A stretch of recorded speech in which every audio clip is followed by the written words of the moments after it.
YSR Congress party ప్రధాన కార్యదర్శి పూడి శ్రీహరి అరెస్టును అనంతపురం మాజీ మేయర్ వసీం తీవ్రంగా ఖండించారు.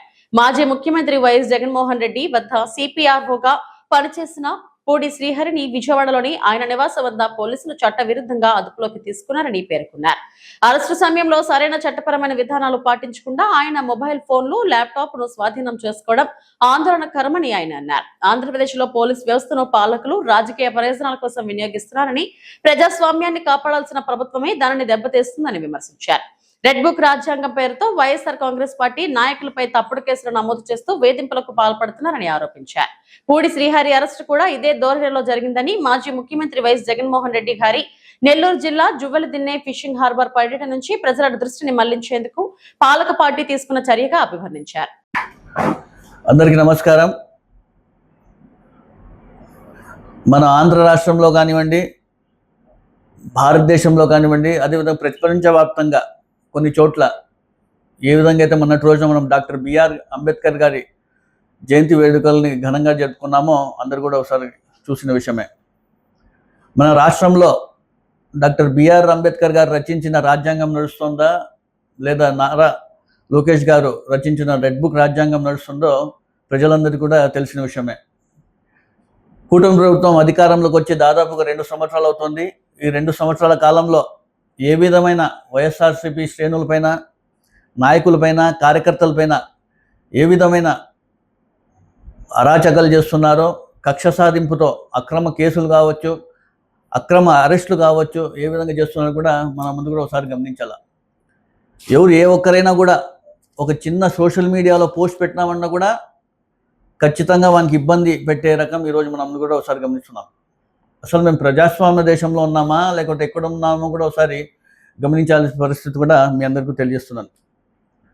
మొన్నటి రోజు మనం చూసుకుంటే కూటమి ప్రభుత్వం నాయకులందరూ కూడా డాక్టర్ బిఆర్ అంబేద్కర్ గారి రాజ్యాంగం అమలు చేయాలా, పక్కాగా ఆయన రచించిన రాజ్యాంగాన్ని మనం అమలు చేసుకుంటూ ముందుకు పోవాలా, ఆయన అడుగుజాడల్లో మనం ముందుకు పోవాలా, ఆయన స్ఫూర్తితో ముందుకు పోవాలని చెప్పేసి మొన్న డాక్టర్ బిఆర్ అంబేద్కర్ గారి జయంతి వేడుకల్లో చంద్రబాబు నాయుడు గారు కావచ్చు, లోకేష్ గారు కావచ్చు, వారి నాయకులు చెప్పడం జరిగింది. కానీ వాళ్ళు బయటకు వస్తేనే మరుసటి రోజే ఏ విధంగా వాళ్ళు రెడ్ బుక్ రాజ్యాంగాన్ని అమలు చేస్తున్న విషయం కూడా ప్రజలంతో ఒకసారి గమనించాలి. వైఎస్ఆర్సీపీ సీనియర్ జర్నలిస్ట్, ప్రధాన కార్యదర్శి, మీడియా విభాగం చూస్తున్నారు. ఆయన గతంలో జగన్మోహన్ రెడ్డి గారికి చీఫ్ పబ్లిక్ రిలేషన్స్ ఆఫీసర్గా కూడా పనిచేసిన వ్యక్తి పూడి శ్రీహరి గారిని ఏ విధంగా అక్రమ అరెస్ట్ చేసిన విషయం కూడా యావత్ రాష్ట్రం కూడా నిన్న చూడడం జరిగింది. నిన్నటి రోజున శ్రీహరి గారు జగన్మోహన్ రెడ్డి గారికి ఆయన నివాసంకి వెళ్ళి కలిసి వాపసు మరి ఇతని ఇంటికి వెళ్తున్న సమయంలో పోలీసులు మఫ్టీలో వచ్చి ఆయన కార్ని ఆపి అక్కడ ఉన్నట్టు ఆయన కారులోంచి బయటికి బలవంతంగా తీసుకెళ్ళి పోలీసు వాళ్ళ కార్లో తీసుకెళ్ళే విషయం కూడా మనం అందరూ కూడా ఒకసారి గమనించాం. అతనితో పాటు ఇంకో వ్యక్తి ఉన్నారు, అతన్ని కూడా బెదిరించి ఇతన్ని తీసుకుని వెళ్ళిన విషయం కూడా మనం చూసాం. ఇతను తీసుకుని వెళ్ళడమే కాకుండా మరి కొంతమంది పోలీసులు శ్రీహరి వారి ఇంటికి వెళ్ళి ఇంట్లో సోదాలు చేసిన విషయం కూడా మనం కూడా ఒకసారి గమనించాం. కుటుంబ సభ్యులందరూ కూడా ఎక్కడ తీసుకెళ్లారు, ఎందుకు తీసుకెళ్లారంటే ఏం చెప్పకపోవడం కూడా ఏ విధమైన రాజ్యాంగం వీళ్ళు నడిపిస్తున్న విషయం కూడా ప్రజలందరూ కూడా ఒకసారి గమనించాల. కేవలం కక్ష సాధింపుతో వైఎస్ఆర్సీపీ నాయకులు ఎవరైతే వైఎస్ జగన్మోహన్ రెడ్డి గారికి దగ్గరగా ఉన్నారో, ఎవరైతే కూటమి నాయకులు కూటమి ప్రభుత్వానికి సంబంధించి వారి తప్పుల్ని ఎత్తి చూపిస్తుంటే, వాళ్ళని అప్పటికప్పుడు ప్రశ్నిస్తుంటే వాళ్ళని టార్గెట్ చేస్తూ ఖచ్చితంగా ఈరోజు వాళ్ళని ఇబ్బంది పెట్టాలని చెప్పేసి ఈరోజు అక్రమ కేసులు, అక్రమ అరెస్టులు చేస్తున్న విషయం కూడా అందరూ గమనించాలి. అసలు పోలీస్ వ్యవస్థ ఉందా లేదా అని కూడా అనుమానం కలుగుతుంది ఈరోజు. అసలు పోలీస్ అనేవారు న్యాయం వైపు ఉండాలి.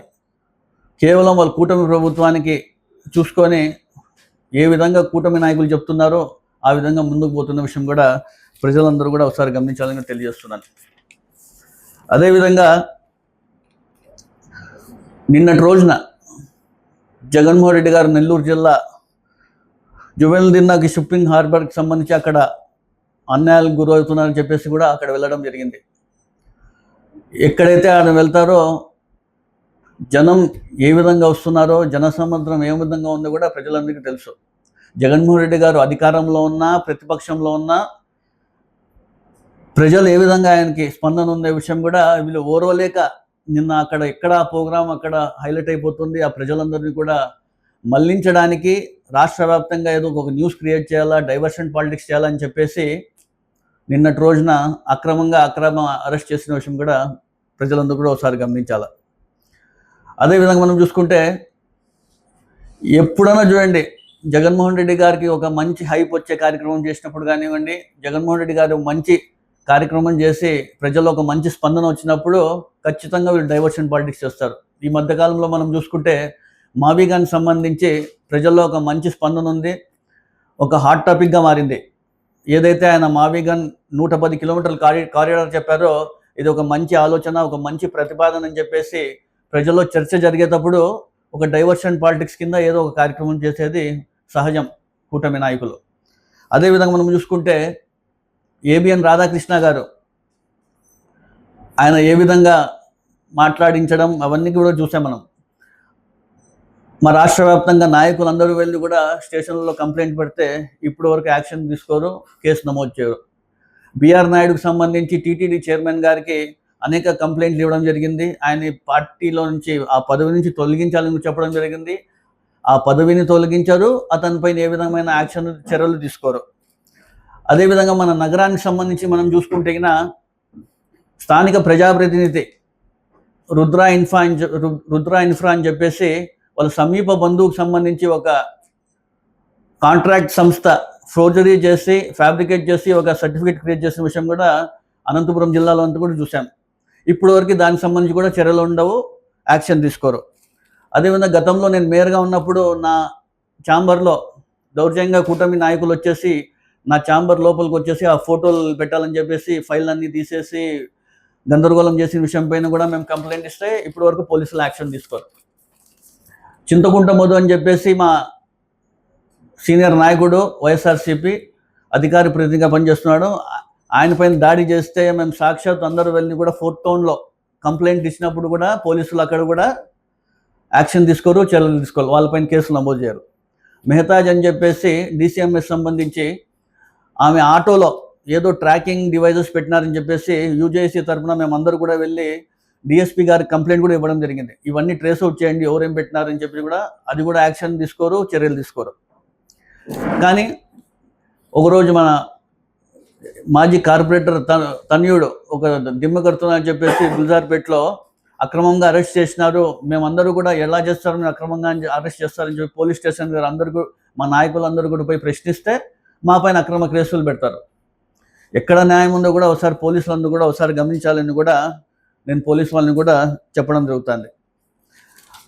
అదేవిధంగా చూసుకుంటే టీడీపీ అఫీషియల్ వెబ్సైట్ కావచ్చు, ఐటీడీపీ వెబ్సైట్ కావచ్చు, నారా లోకేష్ గారి వెబ్సైట్ కావచ్చు, ఫేస్బుక్ కావచ్చు, చంద్రబాబు నాయుడు గారి ఫేస్బుక్ కావచ్చు, వారి నాయకులకు సంబంధించి కావచ్చు, వాళ్ళ కార్యకర్తలకు సంబంధించి ఫేస్బుక్లో కావచ్చు, ఇన్స్టాగ్రామ్లో వైఎస్ జగన్మోహన్ రెడ్డి గారి పైన ఏ విధమైన పోస్ట్ అయినా పెట్టొచ్చు.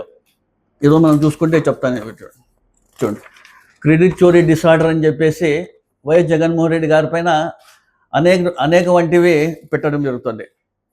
జగన్ రెడ్డి అండదండతో రెచ్చిపోతున్న వైసీపీ సోషల్ మీడియా సైకోల్ అని చెప్పేసి జగన్మోహన్ రెడ్డి గారి పైన ఏ విధమైన ఇలాంటివన్నీ పెడతారు.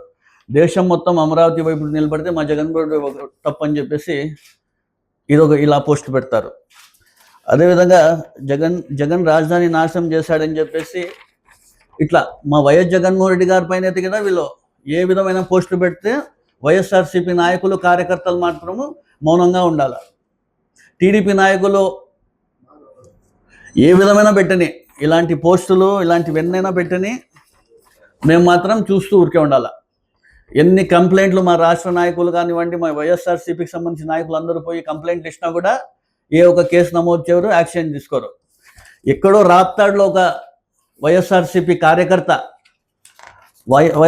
కార్యకర్త ఒక సోషల్ మీడియాలో కూటమి ప్రభుత్వానికి సంబంధించి ఒకటి ఏదో పెట్టాడని చెప్పేసి పోస్ట్ పెట్టాడని చెప్పేసి ఆ పిల్లోడిని అదుపులో తీసుకొని అది వచ్చేసి శ్రీహరి గారు పెట్టించినారని చెప్పేసి మీరంతకు మీరే క్రియేట్ చేసుకొని శ్రీహరి గారిని అరెస్ట్ చేయడం ఎంతవరకు సమంజసమో ఒకసారి ప్రజలందరూ కూడా ఒకసారి గమనించాలని నేను తెలియజేస్తున్నాను. ఖచ్చితంగా ప్రజలందరూ గమనించాలా పోలీస్ వ్యవస్థ ఏ విధంగా పనిచేస్తుంది. ఈరోజు కూటమి ప్రభుత్వానికి భయపడి ఈరోజు వైఎస్ఆర్సీపీ నాయకులకు ఇబ్బంది గురి చేస్తున్నారు. రాబోయే రోజుల్లో ప్రజలందరూ కూడా ఖచ్చితంగా వైఎస్ఆర్సీపీకి అండగా ఉంటారని నేను తెలియజేసుకుంటున్నాను. జగన్మోహన్ రెడ్డి గారు చూస్తే కన్నా గతంలో మనం చూసాం 4,56,00,000 కోట్ల రూపాయలు 5 ఏళ్ల కాలంలో జగన్మోహన్ రెడ్డి గారు సంక్షేమం ప్రజలకు అందించారు. అదేవిధంగా 38 పథకాలతో ఏ నాయకుడు చేయని విధంగా పేదలకు అందించిన ఘనత వైఎస్ జగన్మోహన్ రెడ్డి గారు. మీరు సూపర్ 6 హామీలు అని చెప్పేసి అధికారంలోకి రావడం జరిగింది. ఏ ఒక్క హామీని పూర్తి స్థాయిలో నిర్వహించకపోవడం, మీ హామీలన్నీ కూడా ఏదొక్కటి కూడా మీరు ముందుకు తీసుకుపోవడం, కేవలం డైవర్షన్ పాలిటిక్స్లో ప్రజల్ని మభ్యపెట్టుకుంటూ ముందుకు పోతున్న విషయం కూడా అందరికీ తెలుసు. ఇప్పటికి 2 సంవత్సరాలు పూర్తి కాబోతుంది. ఇప్పటికైనా మీరు హామీలన్నీ చెప్పిన హామీలను నెరవేర్చి ప్రజలందరూ కూడా చాలా ఇబ్బంది గురవుతుంది. అవన్నీ కూడా వాళ్ళకి ఖచ్చితంగా మీరు ఆదుకోవాలని చెప్పి తెలియజేసుకుంటూ, రాబోయే రోజుల్లో ఖచ్చితంగా 2029లో జగన్మోహన్ రెడ్డి గారి అధికారంలోకి వస్తారు.